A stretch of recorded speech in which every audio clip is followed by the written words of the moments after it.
A gente tem aqui o Dr. Guilherme Colin conversando com a gente e a gente vai falar hoje sobre um assunto que nós começamos na semana passada, que é a alienação parental, Cris.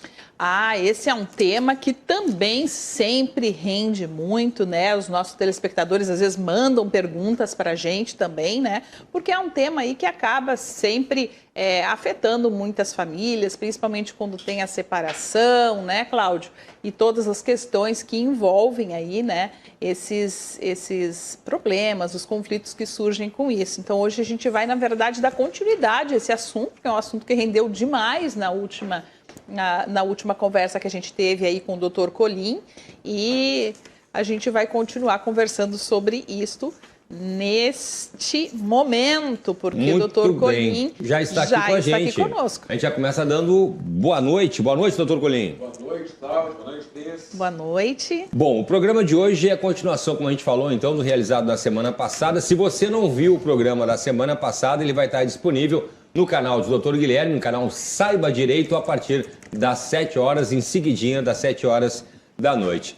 Na semana passada a gente falou, Dr. Guilherme, sobre o conceito de alienação parental, sobre a intenção original de se revogar essa lei sobre algumas alterações, que inclusive já foram aprovadas na Câmara dos Deputados, ainda não aprovadas pelo Senado, com destaque para a transferência de endereço, falsas denúncias e previsão, né, de abandono afetivo. Ao encerrar a entrevista da semana passada, o doutor Guilherme ali estava respondendo a minha pergunta sobre os casos que o genitor precisa de um mandado de busca e apreensão apenas para ver o filho. Apenas para ver o filho. Quer dizer, já está determinado pelo juiz lá, a gente tem ali agora, antes era regulamentação de visitas, agora a questão do nome é convivência, e aí está tudo determinado pelo juiz, aí o sujeito, o pai no caso, né, dando um exemplo, pode ser a mãe ou pode ser o pai, mas enfim, no caso do pai, vai lá visitar o filho e tal, e a mãe pegou o filho e foi embora, não está lá no dia determinado para a sua visita. E eu começarei repetindo essa mesma pergunta para que ele responda com mais calma então, doutor Guilherme. Se após ter uma regra, como eu falei, de convivência estabelecida, né? No caso, o pai vai lá pegar e buscar a criança e a mãe simplesmente, sábado, 10 horas da manhã, ou sexta, 7 horas da noite, simplesmente bate na porta e dá literalmente com a cara na porta. Isso também não é crime, doutor Guilherme? Bom, Cláudio, todo descumprimento de ordem judicial é crime. Artigo 330 do Código Penal. Artigo 22 do Estatuto da Criança e do Adolescente, é a obrigação dos pais cumprir e fazer cumprir as determinações judiciais. Então, ao meu ver, via de regra, é óbvio que sempre tem alguma exceção, alguma coisa que possa ter uma desculpa justificável como exceção, mas via de regra, se eu preciso de uma autorização, de um mandado judicial, de uma proteção judicial, para que uma determinação judicial anterior seja cumprida, eu tenho uma demonstração de que houve um descumprimento de ordem judicial. E isso é não apenas um ato de alienação parental, como um ilícito penal, como se fosse qualquer outra determinação judicial que estivesse sendo descumprida. Se um juiz agora disser que o nosso programa aqui, que o teu programa aqui tem que sair do ar e a RDC colocá-lo no ar igual, é um descumprimento de ordem judicial, artigo 330 do Código Penal. O problema é que existe uma complacência. Quando alguém vai na polícia, por exemplo, não é comum que a polícia trate este assunto com o rigor que deveria, ou pelo menos o rigor que eu acho que deveria, que muitos acreditam que eu deveria. O Ministério Público muitas vezes não procura, não ajuiza uma ação penal. E aí é possível que o próprio prejudicado, a própria vítima, ajuize uma ação penal privada de competência subsidiária. E acabe usando até de uma busca e apreensão, né? Não, a busca e apreensão, sim, eu estou imaginando pós-busca e apreensão, estou imaginando o seguinte, o juiz deferiu a ordem de busca e apreensão e ela foi cumprida. Beleza.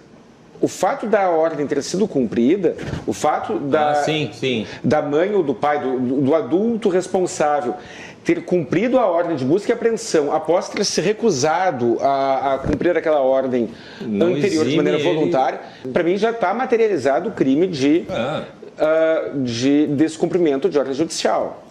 E a gente tem ali também, né, na semana passada, o senhor havia mencionado que a alteração da lei de alienação parental impede a guarda compartilhada ou unilateral ali em favor do genitor que esteja respondendo por uma violência doméstica ou qualquer outro crime contra o filho, né? Essa alteração não poderia servir daí para que essa ferramenta, para que o genitor prejudicado reivindicasse aí a guarda para ele?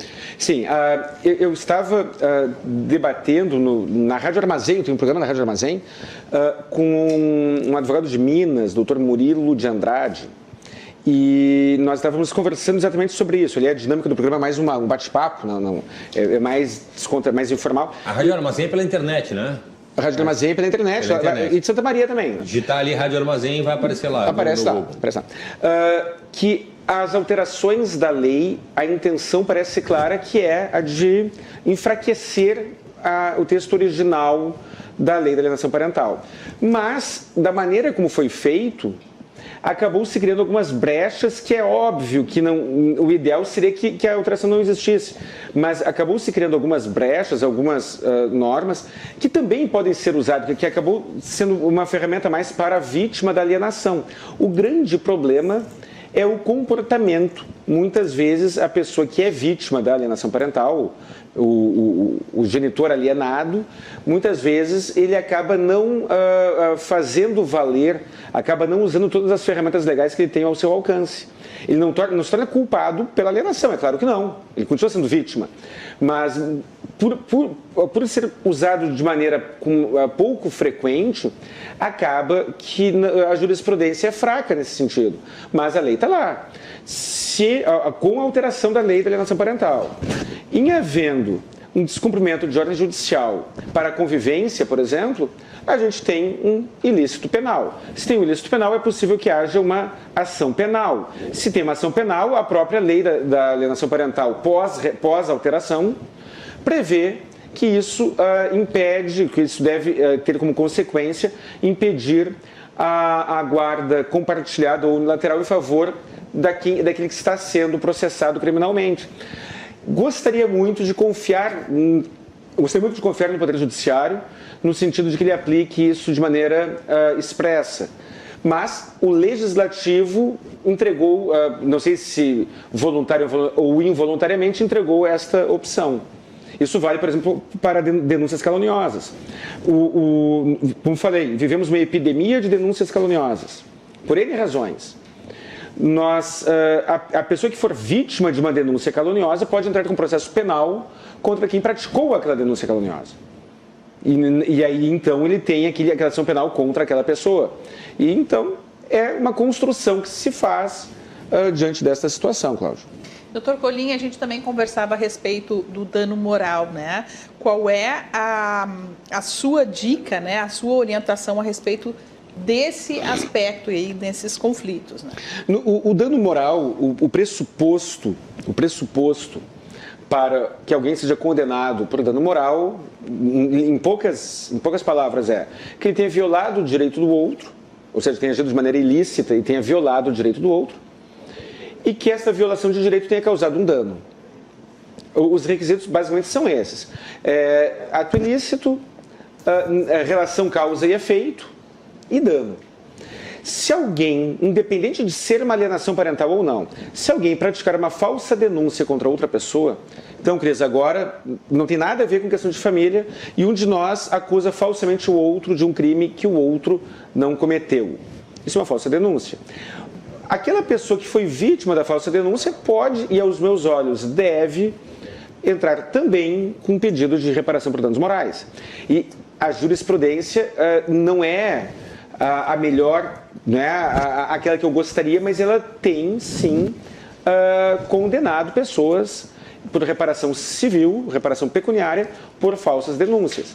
A alienação parental por outras formas. Não deixou o pai ou a mãe, né? Lembra, a alienação parental não é praticada apenas pelas mães, é Qualquer Sim. pessoa mau caráter, o mau caratismo Não tem sexo. é democrático. Então, a mãe ou o pai pratica aquela alienação parental e impede o outro de ver o filho. No dia da visita, me dói dizer isso, né? No dia da convivência, o cara vai ali ver o filho, a mãe vai ver o filho e o adulto obstaculiza. Não, abre a porta, foge, se esconde, cria embaraço e fica caracterizado aquilo. É um ato ilícito, gera dano, é possível usar a ferramenta da ação de dano moral para isso também. E eu recomendo que faça, porque pelo menos terá um efeito inibitório. Hoje, Cris, está muito barato praticar alienação parental. Está muito, muito, muito barato. E se você for vítima disso e fizer a sua parte, talvez você estará cooperando para a evolução da sociedade. E, doutora, a gente sabe que existe alienação contra avós também, Sim. certo? No caso de um avô ou uma avó, tá? Eles podem exigir a convivência com o neto. Se forem impedidos, eles podem ser indenizados também? Podem. No ano de 2019 ou 2020, saiu uma decisão fantástica, R$50 mil de dano moral contra a nora. Um casal de idosos conseguiu, no Tribunal de Justiça de São Paulo, uma indenização de R$50 mil contra a nora que os impedia de ver o filho, ver o neto, ver a criança. No caso, a nora e o filho estavam separados, os idosos queriam ver o neto, não conseguiram, acabaram entrando com ação de dano moral e obtiveram sucesso. A alienação parental ou alienação avoenga, então neste caso seria alienação contra os avós, ela é praticada às vezes pela nora, às vezes pelo genro, às vezes pelo próprio filho e às vezes pela filha.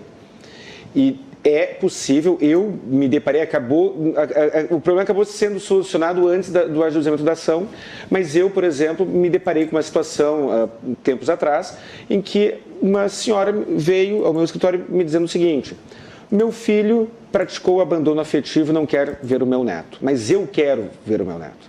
E a minha nora faz de tudo para impedir. Eu, na oportunidade, ofereci as ferramentas legais que nós tínhamos, mas talvez o anjo da guarda de uma se comunicou com o anjo da guarda da outra, acabou havendo um recuo, felizmente, um recuo antes de uma ação judicial. Mas, sim, a avó e o avô têm o direito individual de, ainda que o pai ou ainda que a mãe não queira ter contato com aquela criança, o avô e a avó têm um direito subjetivo. Eles podem, em nome próprio, pedirem para ver a criança, e se alguém impedir, alguém, seja quem for, eles podem tomar todas as providências. Ação declaratória de alienação parental, ação de reparação de danos, ação de convivência, direito de convivência. Então, minha dica é essa também. Bom, doutor Colim, um dos fundamentos do movimento pela revogação da lei da alienação parental é que algumas mães teriam perdido a guarda dos filhos após denunciarem pais, por exemplo, pedófilos ali, né, sem ter conseguido sequer provar essa acusação. Nesses casos, elas que estão aí dizendo que os pais são pedófilos e depois, né, se descobre que, na verdade, não era bem aquilo, né, são absolvidos em juízo. Minha pergunta, isso mudou com a alteração daí, doutor Guilherme? Não mudou. A mudança... Não, mas ainda bem. Sim, não. A mudança significa que ela não será considerada alienação parental caso ela leve uma suspeita, uma informação. Sim. Mas se houver a má fé, é a mesma coisa. É isso que eu estou falando, exatamente. Mas por que não mudou? Porque a lei, o pretexto utilizado por quem deseja a alteração da lei é um falso pretexto. Hoje, com o texto original da lei, ocorre com uma grande frequência de uma pessoa acusar o outro genitor de abuso sexual, de maus tratos, de agressão física, do que for, e não perde a guarda por isso. Não perde a guarda, não acontece. Eu tenho até receio de estar aqui dizendo isso, então estou até encorajando. Daqui a pouco alguém vai pensar, boa ideia. Então agora já sei, já que eu teria a certeza da impunidade. Exatamente. Pela lei existem punições que vão de tratamento psicoterápico, que não seria uma punição, seria uma correção, seria uma solução ou um paliativo, aumento do tempo de convivência e, em último caso, a reversão da guarda.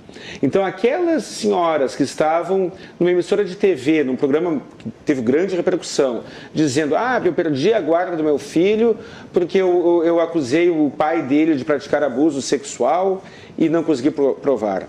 E essa história não fecha. Esta história não fecha. Primeiro porque a falsa acusação não tem causado reversão de guarda. Segundo, porque existe uma afronta ao princípio da ampla defesa e do contraditório em prejuízo do acusado, não em prejuízo do acusador. Se ela fez uma denúncia dessa, uma denúncia grave, o pai ficou 2, 3 anos sem ver o filho, muitas vezes mais, e ficou comprovado que a denúncia era falsa, ela terá todos os meios para se defender e é muito improvável que ela sofra como consequência a reversão da guarda. E se sofresse, reversão da guarda significa que ela teria com o filho a mesma frequência de convivência que o pai tinha também. Então, o que é suficiente para um é insuficiente para o outro. Né? Portanto, aos meus olhos, esta conta não fecha. E, aos meus olhos, quem luta contra a alienação parental deve se debruçar sobre a reforma da lei e aplicar tolerância zero para qualquer ato de alienação parental. E, doutor, no caso das falsas denúncias, né, quais são as medidas que a vítima pode tomar, né? Quem for vítima aí de uma falsa denúncia, de calúnia? A vítima, ela pode pedir abertura de processo criminal por denunciação caluniosa. A pena é leve? Sim, é leve. É frustrante, alguém lhe acusa de um crime que você não cometeu, você sofre consequências imediatas, aí depois você prova a sua inocência e aí então depois você entra com uma ação penal contra quem praticou aquele ato e a pena dela será leve. É frustrante? É, mas é melhor do que nada. Então a gente tem esta possibilidade. A ação declaratória de alienação parental, que você poderá pedir, poderá até pedir a reversão da guarda, mas provavelmente não levará por este motivo. Mas talvez consiga uma ampliação da convivência, o que na realidade, uma ampliação da convivência, isso é algo que já nem deveria acontecer, uma vez que o Código Civil já prevê que a convivência deve ser, via de regra, partilhada em períodos equivalentes de tempo, que é o que acontece em Portugal e a jurisprudência lá é favorável, adota esse sentido, e o Brasil não. No caso de falsa denúncia, existe ação de dano moral, que mencionamos agora há pouco. Então, são poucas as ferramentas, mas, ainda sendo poucas, elas são pouco utilizadas. E não seria possível também que um dos genitores tente afastar o outro ali, no caso, para talvez dividir daí a pensão, né, ficando o filho igual em tempos iguais com uma mãe ou com o pai? Pensão alimentícia, conflito de interesses, isso. Cláudio. O texto legal fala períodos equivalentes de tempo, que não precisa ser uma semana para cada um, não precisa ser um dia sim, um dia não precisa ser 15 e 15 dias. Qualquer modalidade que preveja um período equivalente de tempo. Isso é o que diz a lei, a jurisprudência brasileira não costuma adotar isso. Existe um movimento que defende, mas ainda é uma luta de Davi contra Golias. Muitas vezes existe conflito de interesse em que o detentor do domicílio base, que é uma expressão amplamente utilizada na doutrina e na jurisprudência, e que eu detesto porque a criança, na minha cabeça, ela deveria ter dupla residência. O detentor do domicílio base, muitas vezes ele pensa o seguinte: se ele ficar uma semana comigo, uma semana com o pai, uma semana comigo, uma semana com a mãe, ficar meio a meio, quem vai pagar pensão para quem? É uma preocupação material que muitas pessoas têm. E eu acho isso, com perdão da palavra, uma chinelagem. No dia de ontem, eu estava conversando com uma pessoa inteligente, positiva, que não se acomoda. Estava conversando com uma mãe de uma criança, de uma adolescente, que vive por livre e espontânea vontade uma convivência de meio a meio. Uhum. E ela me questionando: pois é, ninguém paga pensão para ninguém. Ninguém paga pensão para ninguém. Existem situações assim, mas são raras. São raras porque são raras as pessoas que têm esse nível de evolução e de discernimento. É verdade. Muitas vezes, as pessoas que têm a guarda do filho, o domicílio base, querem ficar com aquela guarda, aquele domicílio base, para obter a pensão. E é claro, aí vem o contraponto. Ah, mas eu estou cansada, coloca no TikTok, YouTube e no Instagram. Estou cansada de ver vídeos irônicos. O pai, né, porque na maioria das vezes é o pai, reclamando do excesso da pensão de R$300, dizendo que a mãe gasta o dinheiro da pensão de R$300 com ela. Bom, primeiro, se ambos forem de baixa renda, talvez R$300 faça muita diferença mesmo. Segundo, esta preocupação que eu estou mencionando é mais comum nas pessoas de renda média para cima. Que é irônico, né? Bom, mas de qualquer maneira, doutor Guilherme, a gente está indo para o final da entrevista aqui.